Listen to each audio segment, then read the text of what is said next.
Olá! Hoje nós falaremos sobre inteligência artificial, robôs, tecnologia e o que mais está acontecendo dentro da advocacia. Cada vez mais temos ouvido reportagens sobre o Watson, da IBM, que é aquele robô que já substitui, dizem que substitui alguns advogados na Inglaterra, e nós temos cada vez mais robôs fazendo trabalhos aqui no Brasil também, dentro da advocacia. E muitos advogados têm se perguntado, o que esses robôs vão fazer? Eles vão tirar o trabalho dos advogados? Será que os robôs vão substituir advogados? Como humanoides, inclusive, com aquelas características de filme que a gente vê aí fora? A bem da verdade, essas características elas estão acontecendo, mas elas não servem para todos os parâmetros. O robô pode fazer tudo aquilo que um advogado faz sem pensar. O robô pesquisa no banco de dados e dá uma solução teoricamente adequada. Eu digo teoricamente porque ele precisa de variáveis para pensar. O robô não exerce um livre pensar.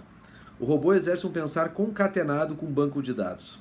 Em bom português, um robô pode até pegar e eu disser para ele, me faz um contrato de locação, e ele vai te perguntar as coisas básicas, qual é o tempo, se tem garantia, se tem fiadores, se tem os valores, tarará, tarará, tarará.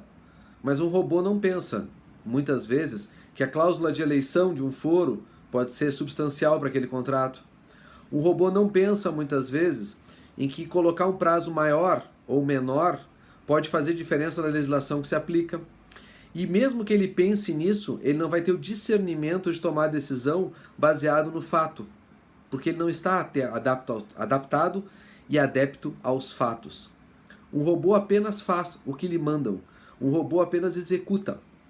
Por isso que a inteligência artificial, que muitas vezes nós falamos como algo complexo, vai ser, ao meu ponto de vista, muito similar ao que aconteceu na Revolução Industrial, onde muito se falou que a máquina ia substituir o homem, quando na verdade a máquina aprimorou o trabalho do homem.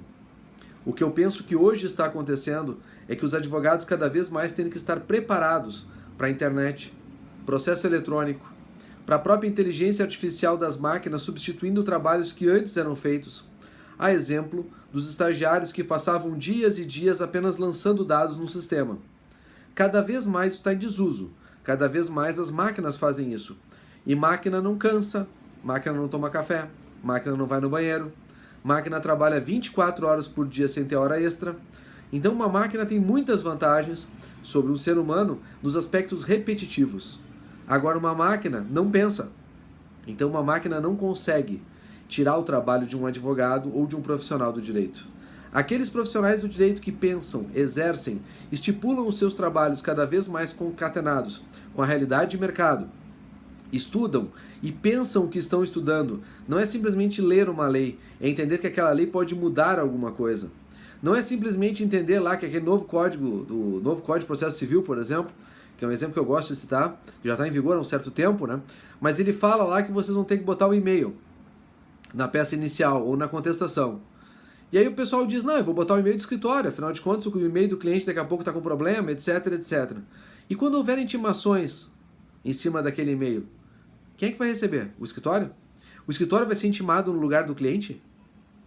Será que tu pensou isso quando tu pensou lá no inicial, no artigo lá 318 do novo Código de Processo Civil? Quando tu leu aquilo, tu leu o e-mail, tu pensou que aquilo poderia ter uma abrangência tão grande quanto prejudicar inclusive o teu próprio trabalho?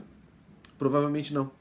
Porque nós não estamos acostumados a pensar, nós estamos acostumados única e exclusivamente a executar, a ler e achar que aquilo que está dito é o que está certo e o que está correto. Quando na verdade, meus amigos, nós devemos pensar.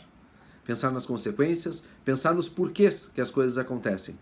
Então o meu convite para vocês que estão com medo da inteligência artificial, o meu convite para vocês que estão com medo desses robôs hoje cada vez mais conectados à advocacia, é, pensem. O pensar a máquina não faz. A inteligência artificial é porque cada vez mais ela trabalha com dados concatenados com outros dados. Cada vez mais ela trabalha conectada com inúmeras variáveis. Mas ela não pensa. Ainda não pensa. E enquanto assim for, nós temos um privilégio e um ganho realmente muito grande de trabalho pela frente, porque nós temos o pensar. O nosso trabalho é muito mais do que um BI, é muito mais do que dados concatenados. Nós pensamos, nós temos a estratégia, nós temos a malandragem muitas vezes que a experiência nos dá e a vida nos ensina. E isso ninguém tira. Muito menos uma máquina que apenas tem banco de dados conectados na internet. Então a minha dica para você é não tenha medo da inteligência artificial.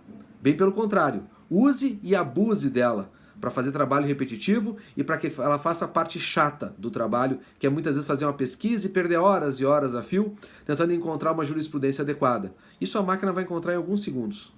Agora, o como utilizar, o como convencer, o arguir, o estar preparado, ou seja, o pensar, a máquina não faz. Muito obrigado, até uma próxima. Não se esqueça de se inscrever no nosso canal no YouTube, Gustavo Rocha Com, e até uma próxima oportunidade. Abraço!